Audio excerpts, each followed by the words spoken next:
Selamat berjumpa kembali dalam mata kuliah manajemen Project TI. Di mana hari ini kita berbicara tentang manajemen biaya dalam pertemuan kelima, yaitu lanjutan dari tatap muka ya.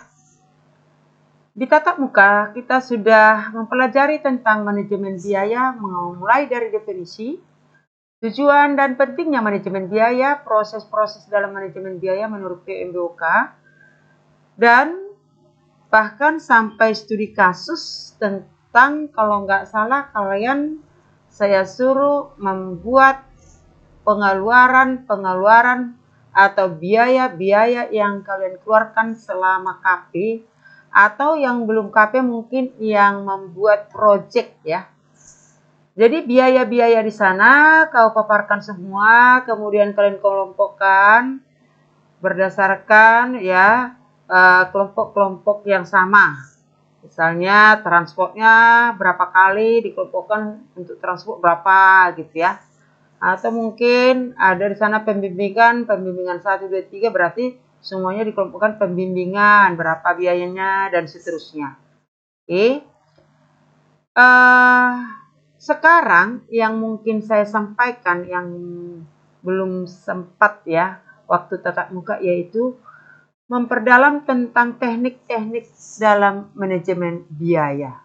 Bagaimana teknik-teknik dalam manajemen biaya? Ya. Oke, kita lihat di sini ya satu persatu tentang teknik manajemen biaya. Yaitu yang pertama, Earn Value Management. Ya. EVM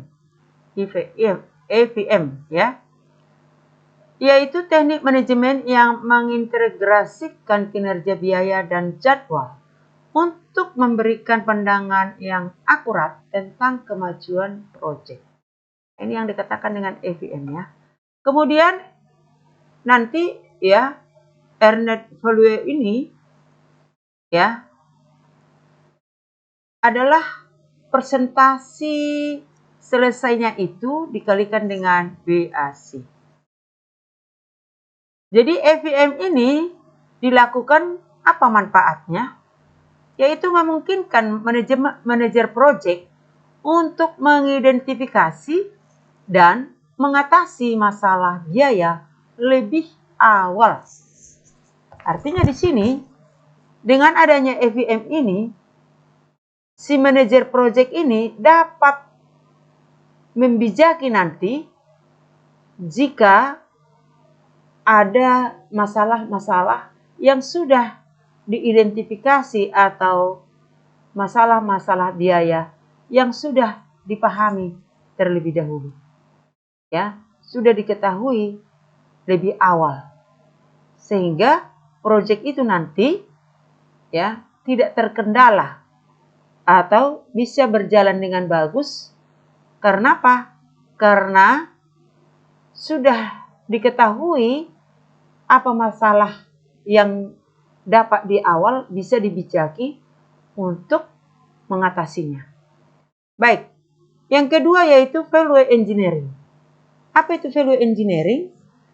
Yaitu proses analisis fungsi proyek untuk menemukan cara yang lebih efisien dalam menghasilkan nilai yang sama atau lebih tinggi dengan biaya yang lebih rendah. Oke, jadi walaupun ya biayanya dapat direndahkan atau dapat dikurangi biayanya, tetapi nilai tidak berubah, bahkan mungkin nilainya lebih tinggi. Apa manfaatnya? Manfaatnya itu adalah meningkatkan efisiensi dan efektivitas proyek dengan mengurangi biaya tanpa mengorbankan kualitas. Ya, kita sudah tahu efisiensi sekarang ini marak dengan efisiensi. Artinya selama ini mungkin proyek itu banyak di sana yang boleh dikatakan hal-hal yang tidak perlu dibiayai tapi dibiayai. Jadi artinya bisanya dirampingkan, bisanya diefisiensikan, ya, sehingga biayanya berkurang, tetapi kualitasnya tidak ada masalah gitu loh. Kualitasnya tetap bagus gitu. Bukan berarti kalau dikurangi biayanya berarti kurang kualitasnya, tidak. Tetapi dengan kualitas yang bagus, biaya-biaya di sana dapat berkurang. Ya. Hal inilah yang dikatakan dengan efisiensi, efektivitas. Artinya hal-hal yang tidak berguna bolehlah dipangkas atau tidak perlulah dibiayai lagi itu ya. Jadi efisiensi, karena maraknya sekarang efisiensi dibuat Prabowo, ya kan. Baik, yang ketiga adalah life cycle costing. Apa itu? Yaitu memperhitungkan semua biaya yang terkait dengan proyek selama siklus hidupnya, bukan hanya biaya langsung. Artinya di dalam ini mungkin kita ada proyek-proyek tertentu, dia itu membuat outsourcing misalnya, ya, itu juga harus dihitung semua biayanya. Itu dia. Manfaatnya apa? Memberikan gambaran yang lebih lengkap tentang total biaya proyek, termasuk biaya pemeliharaan, ya, operasional dan pembuangan. Jadi di sini contohnya kalau kita tahu ini proyek apa ini, jalan tol lah misalnya. Ini sudah selesai, tetapi masih ada di sana biaya pemeliharaan. Jadi kontraknya itu dipelihara sampai kapan, berapa tahun gitu. Jadi selama kontrak itu masih dalam tahap tanggung jawab pemeliharaannya itu, kalau ada misalnya yang rusak, maka itu tanggung jawab si pekerja atau si yang punya proyek gitu loh. Ya. Jadi ini yang dikatakan tadi, kita harus tahu gambaran nanti sampai ke pemeliharaan, sampai ke operasionalnya. Kalau sudah dioperasikan nanti bagaimana? Itu dia. Kalau misalnya itu proyek kalian, ya, ada biaya pemeliharaannya. Jadi selama aplikasi kalian itu dijalankan, itu termasuk, ya, ada biaya pemeliharaan. Kalau misalnya terjadi error atau apa, itu gara-gara apa gitu. Jadi ada di sana biaya yang diperlukan. Dan itu adalah tanggung jawab daripada si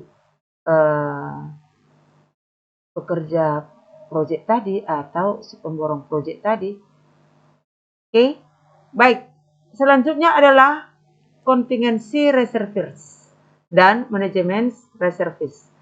Artinya di sini kalau contingency reservis ini adalah dana cadangan yang dialokasikan untuk mengelola risiko yang diidentifikasi. Sedangkan kalau manajemen reservis ini adalah dana cadangan untuk menutupi risiko yang tidak teridentifikasi atau unknown, ya, tidak diketahui, ya. Artinya di sini dapat bermanfaat untuk memberikan perlindungan finansial, ya, yang terhadap risiko yang mungkin terjadi selama proyek berlangsung. Jadi selama proyek berlangsung ada itu risiko.